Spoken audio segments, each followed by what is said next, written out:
Lugi negosyo namin ni Leo. Oh, magbi-business sana kami para sa mga kapatid nating katutubo. Sila ang magbebenta para kumita sila. 5 sila nanditong magbebenta sana. Nangyari sa dalag, oh. Sayang. Pero hindi masasayang yung isda. Kasi yan naman po pampamigay natin sa mga kapatid nating katutubo. Kasi ganyan naman talaga ginagawa ko. Kung magdala ako ng isda sa kanila, alam nyo naman maramihan talaga. Minsan nga 2 drum pa eh. Talaga nagbibigay ako ng isda doon. At okay pa naman sila. Hindi naman sira yung dalag. Kumaga ano lang, pwede pa, fresh pa. Fresh pa naman. Kaya pauulam natin sa mga kapatid natin katutubo. Ayun nga, nagpiprito sila yo. Almusal namin ngayong umaga. Ganyan talaga negosyo eh. Ano, magbenta pa rin tayo? Oh. Test.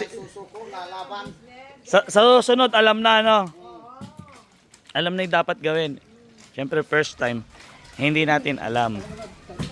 Kaya lang naman ako magbibisis ng isda para sa mga kapatid nating katutubo yan. Oh, uy. Para meron silang hanap buhay, 'di ba? Oh, wala naman silang mga ginagawa. Kaysa nandoon sila sa gubat at naghahanap ng mga malalaking ibon, eh di magtinda na lang ng isda. Leo, pinakamaganda, bumili ka na ng yelo.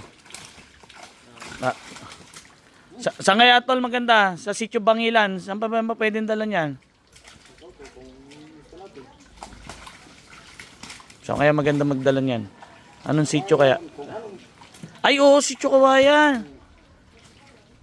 Sitio Kawayan, miss na tayo doon.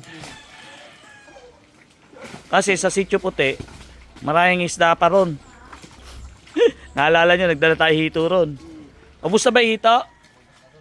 Ubus na? O di mag-uwi kayo dalag. Pero magdala muna tayo siguro sa Sitio Kawayan. Oo. Para mapasyal naman doon. Oo, para makapagpasyal. O di kaya, anong sitio kaya? Bukod sa Kawayan? Sa Alwa. Oo. Yung malaking malaki, ayun oh. Lugi negosyo ah. Pero may mga ano pa oh, tumatalon pa. Ibig sabihin, may mga magigilas pa. Oh. Oo.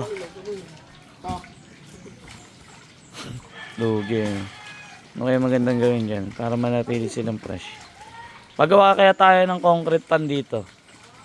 Yung maayos. O yung maayos sana na paglalagyan ng ganito. Maskip kasi ito tuloy.